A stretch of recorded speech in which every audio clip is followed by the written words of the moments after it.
En este caso, lo que denominamos la entrevista de las 5 de la tarde, le vamos a estar dando la bienvenida y las buenas tardes aquí a De Fogón en Fogón al diputado por el Frente Amplio, integrante del Movimiento de Participación Popular, Diego Reyes. ¿Qué tal, Diego? Muy buenas tardes, Andrés Correa te saluda. ¿Cómo andás, Andrés? Muchas gracias por el espacio y la invitación a esta entrevista. Ahí está. Bueno, un poco la excusa, sí, por la cual te estábamos llamando tiene que ver particularmente con una nota, sí, que fue publicada en el día de ayer por el portal de Ámbito. Y habla sobre el título, dice: la legalización del cannabis no redujo el mercado ilegal ni el consumo. Bien, o sea, digo, las notas son notas periodísticas, a veces los títulos después no tienen que ver hacen mucha correlación con lo que dice adentro la nota específicamente, pero queríamos consultarte en este caso, bueno, un poco sobre los avances, el balance en general de 10 años que Uruguay lleva con esta ley que permite la regulación, la comercialización del cannabis por parte del Estado. Mira, primero que nada, estoy escuchando bien las declaraciones de César Arce Ríos, el vicepresidente de la JIFE, y realmente no me extraña sus declaraciones, ya que ellos rechazan cualquier alternativa al prohibicionismo. La JIFE es la encargada de controlar la aplicación de los convenios y de cierta manera mantener el prohibicionismo, y no han hecho o no han marcado ciertos caminos para continuar con el proceso contra el prohibicionismo que hemos tenido en la región y que estamos teniendo hoy en día. Sí han tenido un hecho que creo que fue el hecho que más cambió el mundo del prohibicionismo en el cannabis, que fue el 2 de diciembre del 2020, cuando la Organización Mundial de la Salud, en conjunto con la JIFE y con la Organización de Naciones Unidas, sacan el cannabis de la lista 4 de estupefacientes que tipificaban como drogas riesgosas y sin valor terapéutico. Un dato no menor, en Argentina se reglamentó la ley de investigación y de acceso al cannabis medicinal en 2020. Un mes antes la había reglamentado Argentina y al mes salió esta resolución de la JIFE, dato no menor en el proceso, también entendiendo que en 2017 recién se había aprobado la ley y que costó esa reglamentación, y esto fue uno de los pasos.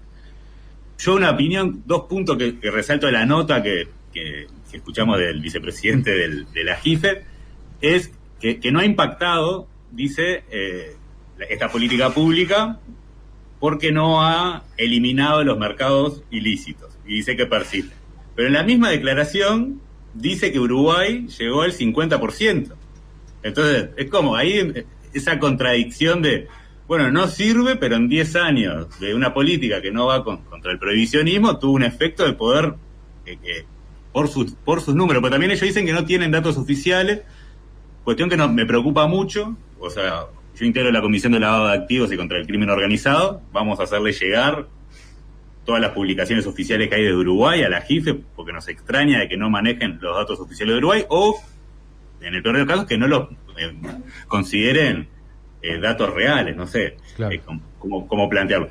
Pero también dice que Canadá llegó al 40% y que California al 75%. Entonces, en esto de Latinoamérica y de América en sí, venimos en un proceso que por lo menos están en estos países que van siendo o van teniendo una estadística de otra política que no es el prohibicionismo, que fue el leitmotiv en 2013 en el periodo de Pepe Mujica. O sea, lo que logró el Frente Amplio en el periodo de Mujica fue principalmente abandonar el paradigma de prohibicionismo.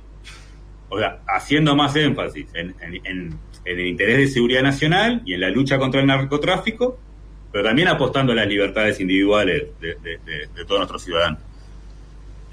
Creo que hoy en el proceso debemos de continuar pensando este proceso. O sea, nosotros vamos 10 años, en diciembre vamos a cumplir los 10 años, este año, y ahí creo que como en el Parlamento o toda nuestra sociedad en su conjunto debemos estar reflexionando qué es esta política pública y qué debemos de mejorar. Y también viendo que Argentina tuvo un proceso de regularización, Paraguay también lo tuvo, Chile también lo tuvo, bueno, ver si tenemos que acoplarnos o qué debemos de hacer para tener una cooperación de integración regional en función de esta rama hoy productiva de la sociedad y de acceso a la agenda de derechos de todo nuestro continente.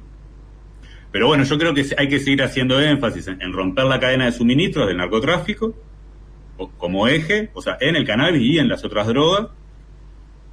Después creo que hay que hacer énfasis también en ofrecer un sistema de tratamiento y recuperación de calidad, o sea, en el uso problemático de drogas.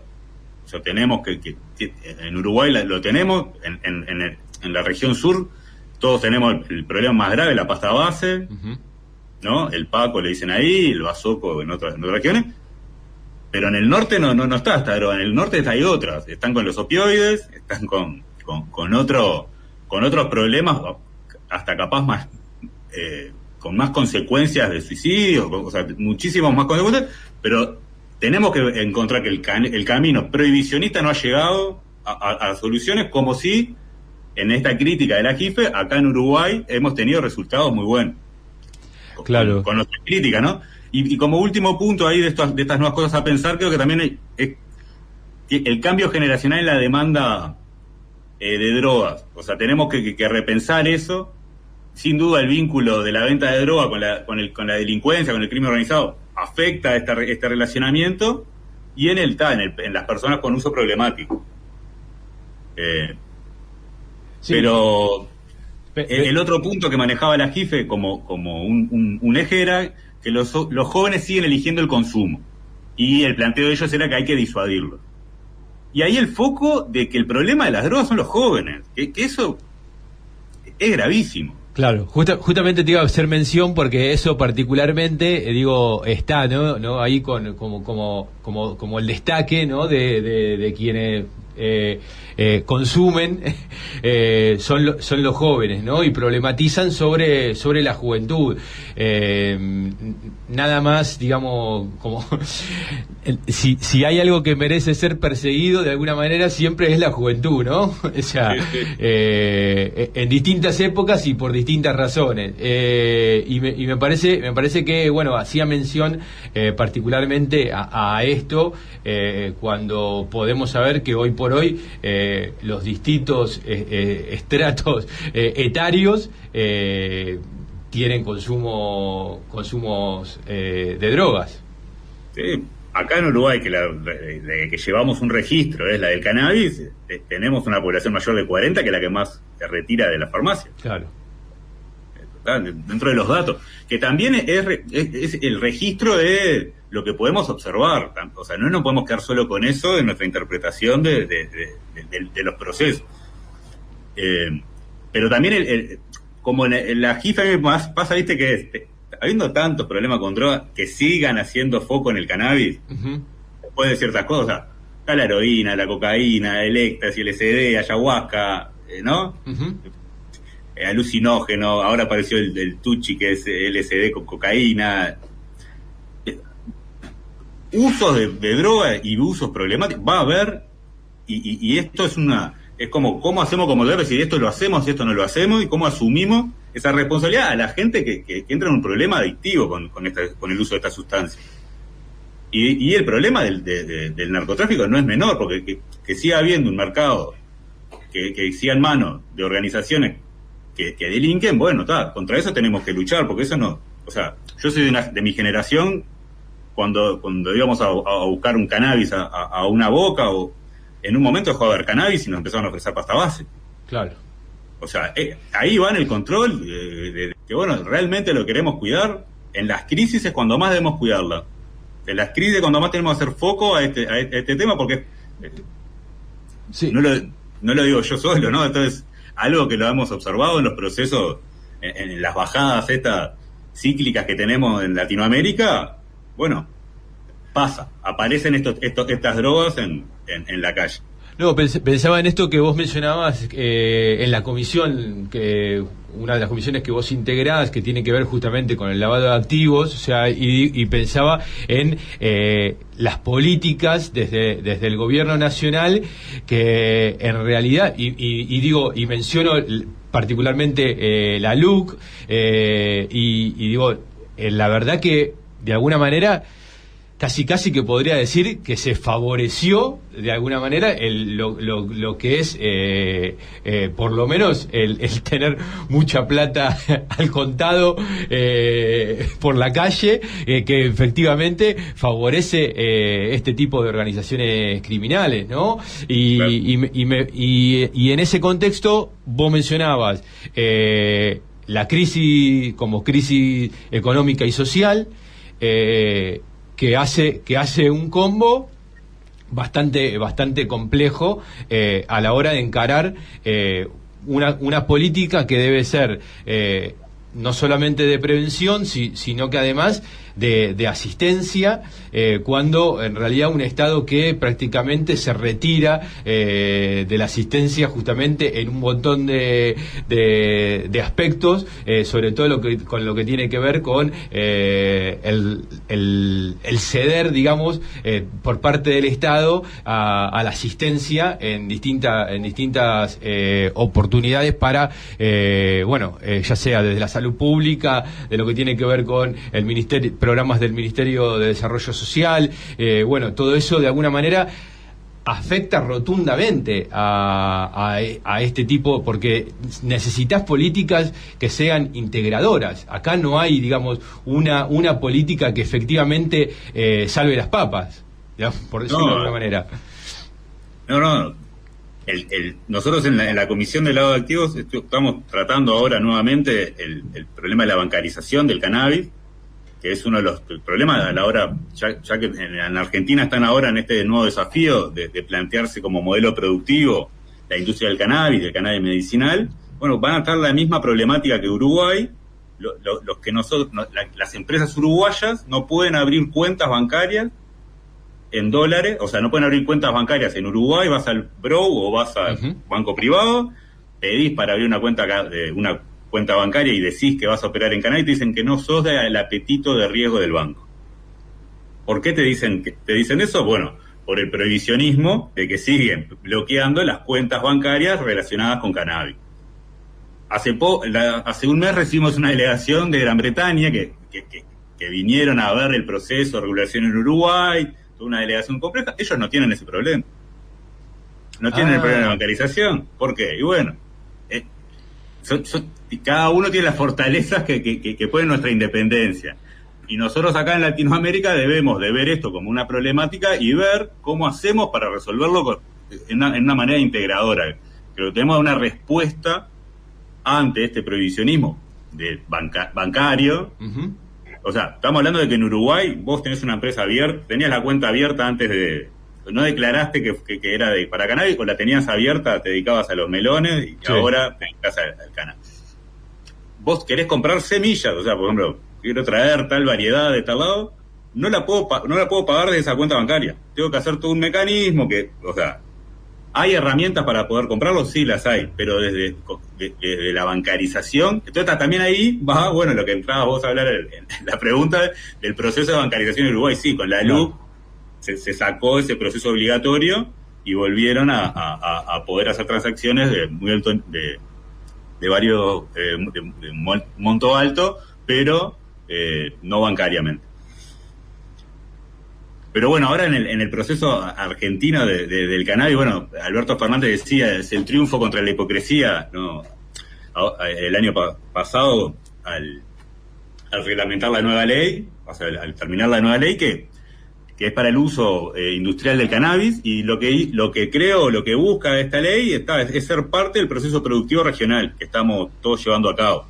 Uruguay, hace como 9 años de trayectoria, con 120 licencias de CBD, con 17 licencias de cannabis medicinal, con 18 licencias para procesos industriales.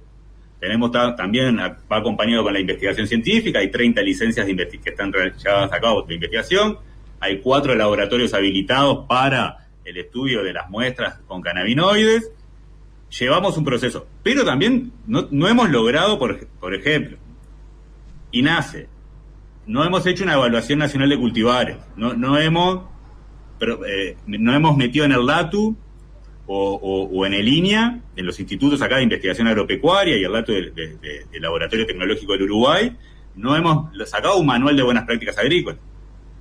No va, o sea, el proceso o el modelo que nosotros construimos en Uruguay no es igual hoy al construido en Argentina, al que se está construyendo en Argentina. Y eso son las trabas que nosotros mismos nos estamos poniendo, al no verlo como en un proceso complementario. Claro. que va... Y ahí también nos pasa, o sea, Uruguay, con el mercado interno que tenemos, que es muy chico, es muy difícil que logremos generar una industria médica, o sea, una industria sí, regionalmente lo podemos lograr, o sea, el sector de esta actividad tiene que tener exportaciones, mercado interno y una industria. Claro. Y bueno, y con esas tres patas va a poder caminar, pero con todo este tema del prohibicionismo, bueno, tenemos que estar, por ejemplo, ahora en Uruguay se acaba de reglamentar, antes de que termine el gobierno del Frente Amplio, votó la ley de acceso al cannabis medicinal y terapéutico. En el proceso nuestro en 2013 no estuvo acompañada de la política, o sea, no veíamos del cannabis medicinal o todo esto productivo. En 2013 no estaba en la agenda de las razones por qué, o sea, no decíamos vamos a legalizar para generar una industria. Claro. Que es lo que está pasando en Argentina. Exacto. Ustedes están en este momento diciendo, bueno, ¿cómo hacemos para generar empleo? Para generar inversiones, para capitalizarnos. Ese proceso nosotros también lo vivimos, pero fue acompañado por reglamentaciones, o sea, no hubo una ley que lo acompañara. Nosotros votamos la ley de acceso al cannabis medicinal y terapéutico y este año el gobierno la acaba de reglamentar. Y dentro de las cuestiones que, por ejemplo, yo veo una fortaleza en Argentina que en Uruguay no tenemos, es la posibilidad de...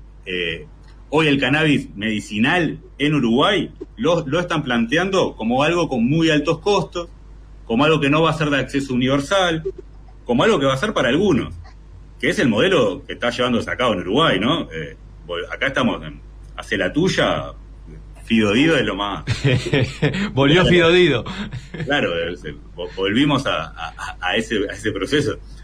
Pero... Porque puede haber algún joven que no sabe que Fido Dido fue un personaje de la 7up, ¿sí?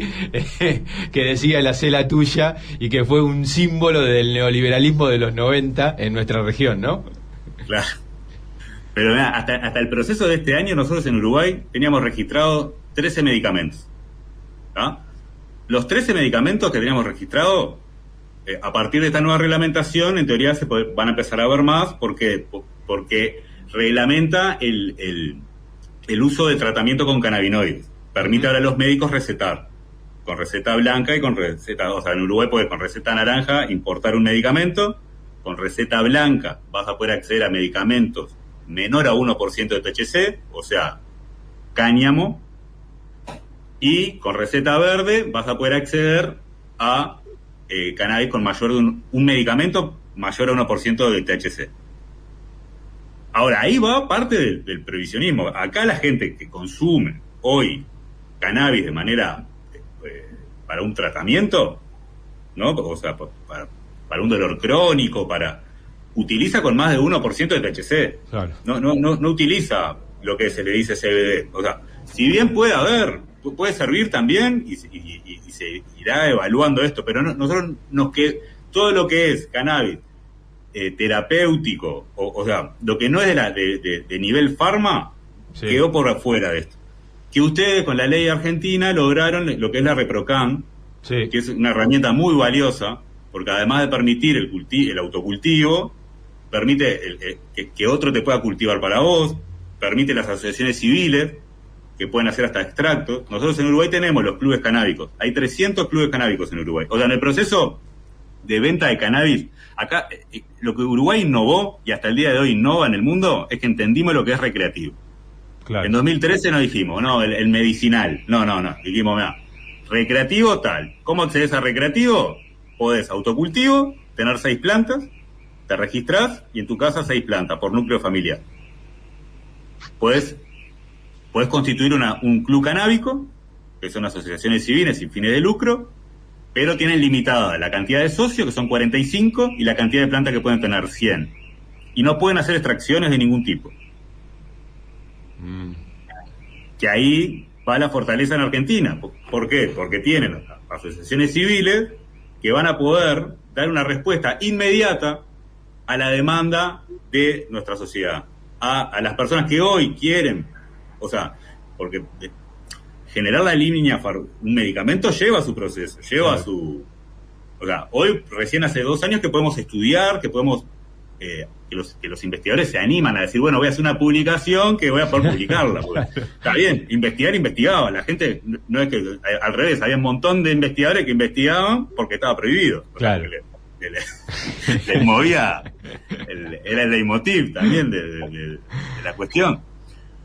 Pero ahora lo que investigaron lo pueden documentar, que antes no podían, porque estaba prohibido. O sea, la JIFE no lo consideraba, que no entraba para lo terapéutico.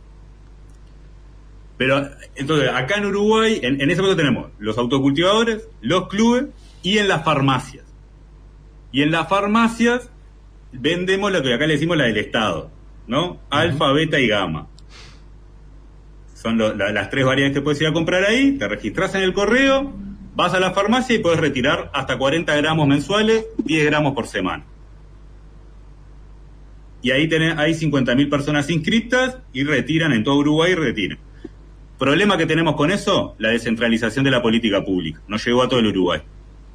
No hay clubes canábicos en todo el Uruguay. Hay en algunos departamentos, de la misma manera que no hay farmacias en todos los departamentos, ni hablar las localidades más chicas. Una cosa, las farmacias hoy en día, el uso de delivery es algo que se usa habitualmente. Las farmacias no pueden enviar el cannabis por encomienda o con su delivery propio, no lo pueden hacer, no hay que ir a retirar ahí. Entonces, bueno, en un departamento que vos sos de Fraile Muerto, nunca vas a Melo, bueno, no tenés acceso a esta política pública. Eso para dar un paneo de lo que entendemos acá por cannabis recreativo. Porque no es lo mismo, en el mundo le dicen cannabis medicinal, también aparte de lo que nosotros decimos cannabis recreativo. Claro. Ahí también hay un dilema en esta cuestión de interpretación. Ahora, en Uruguay lo que entendemos por cannabis medicinal es aquel que va a ser con un medicamento o a través de un tratamiento, ¿no?, homeopático o como... Esa línea, digamos, de construcción, porque a ver, hay una cuestión también de acá, de quiénes son los que buscan el cannabis medicinal, ¿no? O sea, son personas, son usuarios. Yo los veo como usuarios que están con una dolencia y buscan una solución ante ese problema. Pero esto ha tenido buenos resultados ¿con qué? Con el alivio de dolor crónico, alivio de los dolores nerviosos, para la depresión, insomnio, Parkinson, hiperactividad, epilepsia refractaria, y podemos ir enumerando muchos más, pero son personas que no encuentran en la medicina tradicional una solución, y también es parte de esa solución va por un acceso, porque hay tratamientos para todas las cosas de los padecimientos de las personas. El tema es acceder. Y con el cannabis medicinal y terapéutico en Uruguay, al no estar regularizado durante los 9 procesos de regularización, creció muchísimo. Mucha gente se pudo hacer cremas, aceite. ¿Por qué? Primero porque eran esas personas las que buscaban una solución a su problema. La mayoría de los aceiteros en Uruguay, como se les dice, son personas que padecen alguna de estas... Claro. Y buscando la solución propia, encontraron de alguna manera... Y algunos lo buscaron una solución colectiva. Claro. Y otros fueron y pagaron porque pueden. La ayudás. Sí. El tema es que no es la realidad de nuestro pueblo. Claro. En los recursos que tenemos para enfrentar estas cosas. Entonces yo creo que el camino que se está tomando en Uruguay de ir por productos de altos costos, es la lógica de que vivimos, en el gobierno que vivimos, claro, que es esto para algunos. Bueno, entonces nosotros lo que tenemos, creo, como en esto de volver a discutir o discutir nuevamente en lo del cannabis medicinal, va en eso, bueno, ¿qué es lo que tenemos que hacer foco? No en la industria, tenemos que hacer foco en los usuarios. Porque las industrias grandes que se han venido también a instalar en Uruguay son transnacionales que vienen con intereses de megas inversiones y que después nos dan un producto de calidad y universal a nuestra población. Claro. Entonces, una comparación que podría hacerse en Uruguay, por ejemplo, capaz que no lo lleva a lo medicinal ahí, pero en Uruguay la cerveza el 80% del mercado la tiene la Fábrica Nacional de Cerveza. Y el 20% está en las cervezas artesanales. Tiene que haber un espacio para lo artesanal, y en eso artesanal entran los pequeños, los medianos y los pequeños productores, y que hay que trabajar y no los podemos dejar afuera. Principalmente, ¿por qué? Porque ya lo hacen, porque hay asociaciones de usuarios que existen, y ¿qué le vas a decir? Cortada a hacer esto y andar a comprarlo a la farmacia a esperar que salga el medicamento. No, van a seguir haciéndolo. Y en ese proceso valoro mucho la Reprocan Argentina, que ya de una dio herramientas para que no se lo queden unos pocos. Y ahora en este nuevo desafío que están en la producción, ahí hay que... esto es un negocio de muy alto riesgo. ¿Por qué? ¿Por qué? Porque no hay mercados. Uruguay le vendía solo a Suiza. Hay 120 licencias de CBD. El único mercado que le podíamos vender era Suiza. Después se abrió Ecuador, que no le vendimos nada. Mandamos muestras, un montón, pero no se vendió. Y después se reguló, y después se abrió Estados Unidos, y en Estados Unidos también tuvimos antecedentes. Hubo antecedentes a Portugal, a Israel y a Alemania. Muy poco. Los volúmenes más grandes, principalmente a Suiza.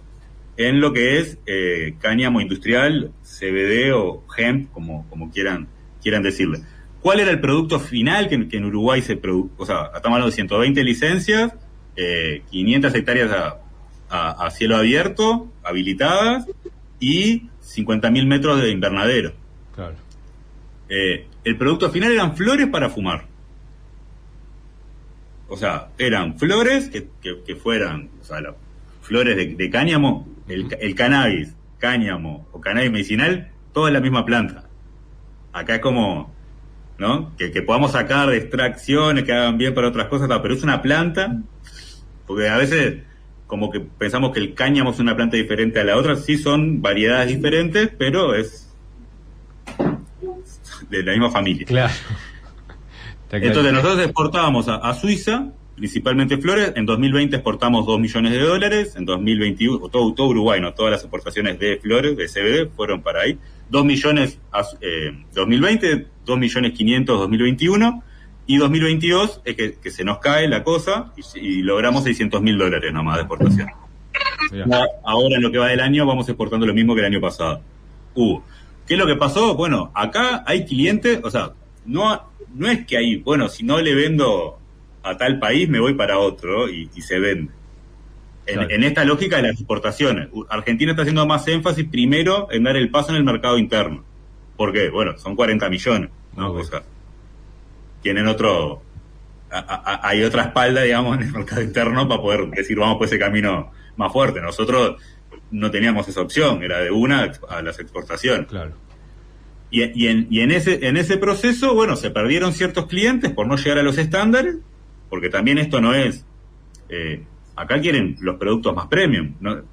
En el proceso. No es que te quieren comprar cualquier tipo de cogollo, tienen que tener más de 4 centímetros, tienen que estar bien secados, o sea, no tienen que ser... Si los tocas, no pueden romperse, digamos, al momento.